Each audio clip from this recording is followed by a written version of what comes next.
त्वमेव राजा धर्मज्ञ इति रामं वच ब्रवीत्। रामोऽपि परमदारः सुमुख सुमहायशः। अब यहाँ पे बोल रहे त्वमेव राजा धर्मज्ञ इति। भरत ने बोला देखो आप ही राजा हो राम। राम को इन्होंने ये बचो ब्रवीत ये बात बोला इन्होंने। त्वमेव राजा धर्मज्ञ, तुम आप ही राजा हो और आप ही धर्मज्ञ हो। तो राम भी परम उदार है और सुमुख है, मतलब बड़े अच्छे बात करते हैं, और सुमहायश यश भी उनकी बहुत ज्यादा है। न चैच्छत् पितुरादेशाद् राज्यं रामो महाबलः पादुके चास्य राज्याय न्यासं दत्त्वा पुनः पुनः निवर्तयामास ततो भरतं भरताग्रजः सकामम् अनवाप्यैव रामपादाभ्युपस्पृशन्। यहाँ समझना है, मैंने 2 श्लोक बोला यहाँ पे।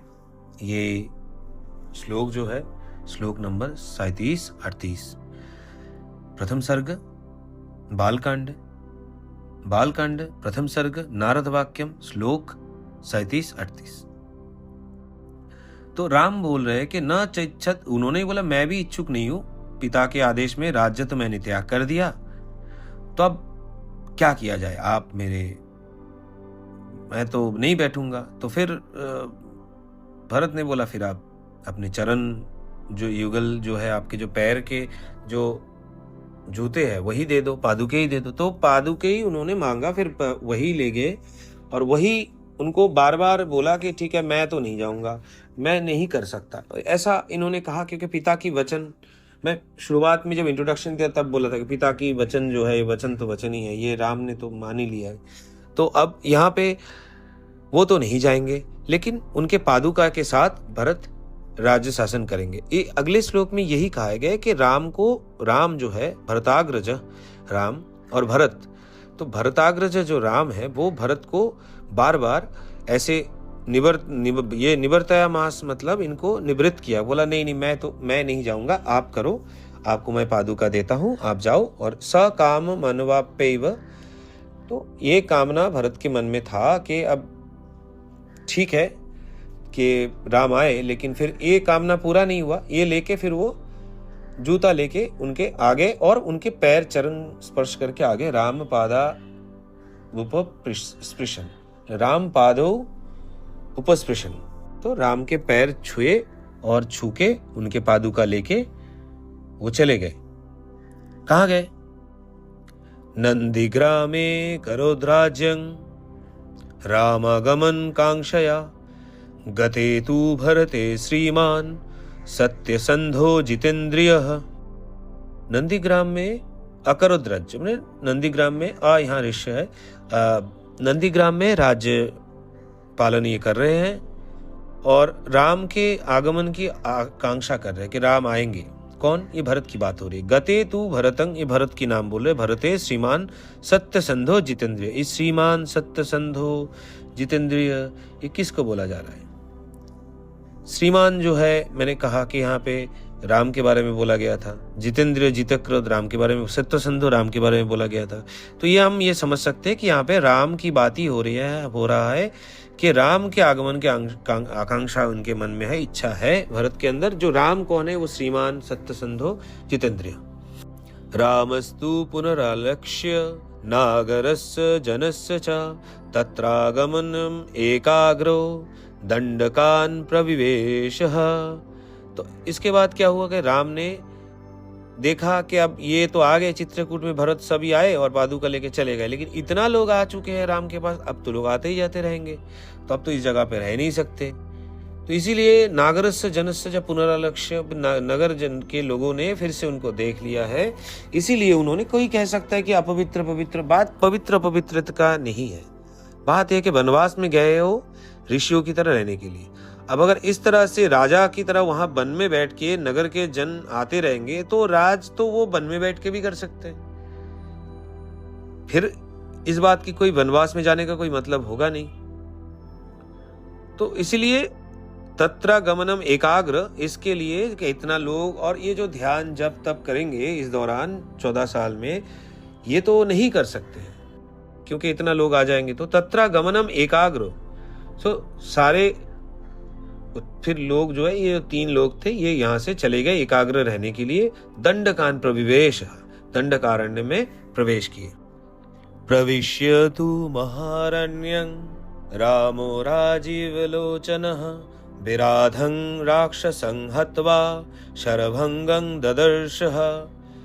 तो महारण्य में प्रवेश किए राम, और राम को ही यहाँ पे राजीव लोचन कहा गया है। कभी पद्मलोचन, कभी राजीव लोचन, कभी कमल लोचन, एक ही मतलब है। बड़ी सुंदर आंखें, कमल जैसा आंखें। विराधं राक्षसं हत्वा, विराध नाम के एक राक्षस की हत्या किया उन्होंने। और शरभंग ददर्श, फिर शरभंग, ऋषि शरभंग का भंग से इनका मुलाकात हुआ। तो वन में प्रवेश कर दंडकारण्य में जाने के बाद क्या हुआ कि विराट राक्षस की हत्या किया, फिर शरभंग के साथ इनका जो है भेंट हुआ। सुतीक्ष्णं चाप्यगस्तं च अगस्त्य भ्रातरं तथा अगस्त्य वचनाच्चैव जग्राहेन्द्रं सरासनम। अब यहाँ पे क्या बोल रहे कि अब शरभंग से मुलाकात हुआ, फिर सुतीक्ष्ण से हुआ, फिर अगस्त से हुआ, और अगस्त के भाई जो सुदर्शन है, सुदर्शन के यहाँ पे नाम नहीं, अगस्त भ्रातर बोला गया कि, लेकिन ये सुदर्शन को बोला गया।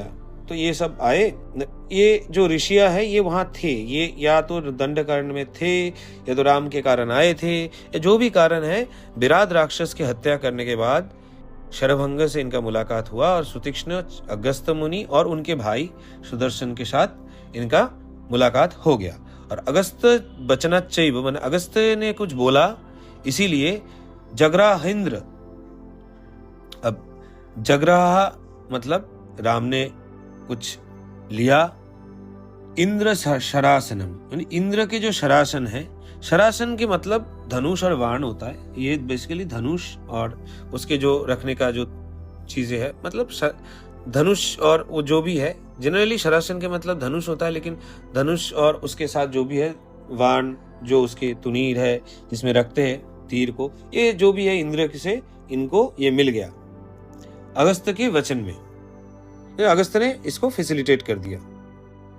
खर्गं च परम प्रतस्तूणी चाक्षयसायकौ वशतस्तस्य रामस्य वने वनचरैः सह। तो बसत किया इन्होंने कहा वन में, वनचरैः सह, माने वन में वनचर्या कर रहे, दिन में जो भी वन में घूम रहे या जो भी काम कर रहे, जो भी, हमेशा ऐसा सोचना नहीं चाहिए कि घूम रहे। 3 लोग जंगल में है, वो बड़े कठिन काम है, और राजा है, ये सब राजा रानी है, ये सब जंगल में रह रहे हैं। जंगल में मच्छर, कीड़े मकोड़े, जानवर, सांप, बहुत सारे मुसीबतें होते हैं। और घर इन्होंने अच्छा जैसा भी बना लिया हो, समस्या तो रहता ही है। जंगल में कोई इंसान रहता है तो शहर से, ऐसी राजा जो राजप्रसाद छोड़ के वनवास में चले गए, अपने आप में बहुत बड़ी बात है। तो ये जो खर्ग है, परम प्रतस तुणी, तुणी मैंने थोड़ी देर पहले ही बोला, जैसे तुणी, जो जैसे उनको इंद्र ने धनुष दिया तो उसके साथ धनुष तीर भी दिया, और उसमें रखने के लिए जो उसके जो तुनीर है वो भी दिया उन्होंने, मतलब जिसमें तीर रखा जाता है उसको तुणी या तुनीर कहते हैं, जो भी है। अक्षय सहायक की मतलब यहाँ पे तीर है, वही मैं जो कह रहा था, इनको तीर दिया, धनुष दिया। शरासन मतलब धनुष है, तुणी मतलब जिसमें तीर रखा जाता है, अक्षय सहायक जो है वो तीर है, ये इनको दिया। और खर्ग दिया, खर्ग अंग्रेजी में कई ट्रांसलेशन में इसको तलवार कहा गया, लेकिन तलवार नहीं है, खर्ग और तलवार में बहुत फर्क होता है। तो ये सब इंद्र से इन्होंने लिया, कि इसके का बात पे की लिया अगस्त मुनि के, और फिर राम वन में बसवास करने लगे। ऋषयोऽभ्यागमन् सर्वे बधयासुर रक्षसाम सा तेषां प्रतिशुश्राव राक्षसानां तथा बने। वन में विराट राक्षस से इनका मुलाकात हुआ, तो इस राक्षस बहुत उत्पात करता था, इनको मार दिया, तो फिर और चीजें, अस्त्र आ गया इनके पास, वेपनरी आ गया। फिर ऋषि लोग आए, ऋषय अभ्यागमन सर्वे, सारे ऋषि आए, और वधया असुर राक्षसाम, जो राक्षस और असुर के बद के कारण ही आए। इन्होंने बोला आपने तो एक मारा है, बेसिकली यहाँ तो बहुत है, यहाँ बहुत समस्याएं हैं। तो इन्होंने कहानी सब बताया। तो इसके बाद सतेषांग प्रतिशुश्राव, तो ये सुन के राक्षसानंग तथा बने, वन में इतना राक्षस है, ये बात राम ने सुना। तो फिर क्या किया उन्होंने, प्रतिज्ञातश्च रामेण बध संयति रक्षसाम् ऋषीणाम् अग्निकल्पानां दंडकारण्यवासीनाम्। अब दंडकारण्य में जो लोग रहते हैं, जो अग्निकल्प ऋषि है और जो लोग रहते हैं, अग्निकल्प मतलब जो अग्निहोत्र करते हैं, अग्नि के साधना करते, अग्नि के पूजा करते।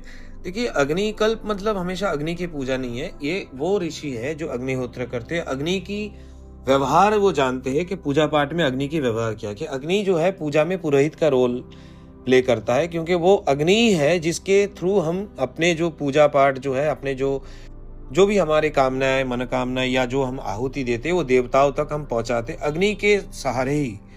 तो अग्नि की व्यवहार पूजा पाठ में कैसे किया जाए, ये अग्नि विद्या बोला जाता है। ये कठोपनिषद में इस बात में कुछ यमराज ऐसे कोई आदेश या ऐसे कहा जो प्रथा है कैसे अग्नि विद्या प्रयोग करे, ये बात कैसे इष्टक मतलब ईट वगैरह कैसे रखते, कोई कैसे क्या करते, नचिकेता को उसके ज्ञान देते हैं। तो ये जिनको ये सब चीजें पता है तो अग्निकल्प ऋषि है, और वो वहां पे दंडकारण्य में साधना नहीं कर पा रहे क्योंकि वहां पे राक्षस आके उत्पात करते हैं। तो राम ने फिर प्रतिज्ञा किया, ये राक्षसों को वध करके इनको संयत कर देंगे, कंट्रोल कर देंगे। जैसे हिंदी में बोलते कंट्रोल शब्द इंग्लिश का है, इंग्लिश में भी बोलते हैं कंट्रोल करना, हिंदी में भी हम कंट्रोल शब्द बोलते हैं। तो ये यहाँ पे वही उसका संस्कृत में बोला गया, संयति रक्षसम, राक्षसों को मार मार के सबको जो है कंट्रोल कर देंगे, कंट्रोल में ला देंगे, ऐसे आप लोगों को कोई दिक्कत नहीं है, ऐसा राम ने प्रतिज्ञा किया।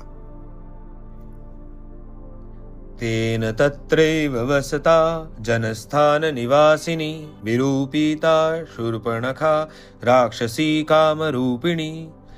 यहाँ पे जनस्थान में रहने वाले, तेन तत्रे वसता, जनस्थान में रहते थे, वहां पे तेन तत्रे मतलब उसी जगह पे दंडकारण्य में ही एक जनस्थान बोल के एक जगह है, वहां पे रहते थे एक विरूपिता मतलब बहुत ही कुत्सित रूपधारिणी रूप के एक शूर्पणखा नाम के एक राक्षसी रहती थी। और इनको काम रूपिणी क्यों कहा जा रहा है? क्योंकि काम रूप इसलिए कहा जा रहा है यहाँ पे क्योंकि इनको काम वासना थी। इनका सिंपल, आप जब आगे रामायण में हम देखेंगे विस्तार में, ये आके राम को प्रपोज करते सीधा कि अब मुझसे शादी कर लो। तो राम ने मना करके लक्ष्मण को दिखा दिया, लक्ष्मण ने फिर मना कर दिया, बोला नहीं मैं तो नहीं कर सकता। फिर ये सीता पे चढ़ गए और फिर जो घटना घटा आपको पता है, तो वो चीजें घटा। तो ये काम रूपिणी इसलिए इनको कहा जा रहा है। तत शूर्पणखा वाक्यात् उद्युक्तान् सर्व राक्षसान् खरं त्रिशिरसं चैव दूषणं चैव राक्षसम्। ततो मतलब इसके बाद क्या हुआ कि शूर्पणखा ने उनको तो रिजेक्ट कर दिया।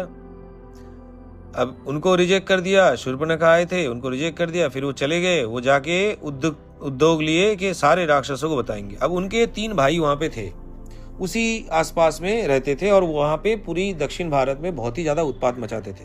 और दक्षिण भारत और मध्य भारत में ये लोग उस काल में बहुत उत्पात मचाते थे। और 2-3 लोग थे ये बेसिकली, खर थे, त्रिशिरा थे, त्रिशिरसंग बोला गया है, त्रिशिरस या त्रिशिरा और दूषण, ये 3 व्यक्ति थे।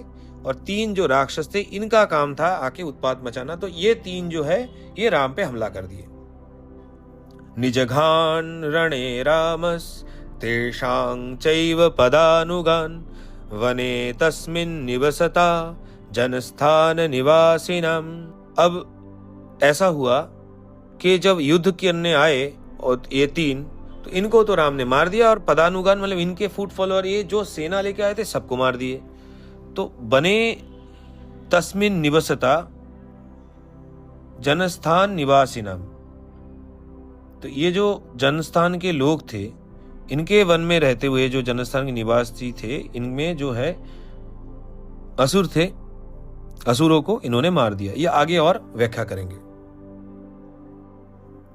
अब यहाँ पे आप देखिए नारद कैसे पूरी कहानी को व्याख्या कर रहे हैं, बहुत ही संक्षेप में। और नारद की जो ये कहानी बोला जा रहा है, वर्णना है, ये आपको याद ये भी रखना चाहिए कि वाल्मीकि की रामायण है। तो अल्टीमेटली अगर हम पढ़ पा रहे हैं इस श्लोक को जो श्लोक को रचना की है ऋषि वाल्मीकि ने, हाँ, लेकिन यहाँ वो वर्णना कर रहे हैं कि नारद ने उनको कैसे चीजें क्या क्या बताया शुरुआत में ही। तो क्या क्या बताया और बताया उन्होंने नारद ने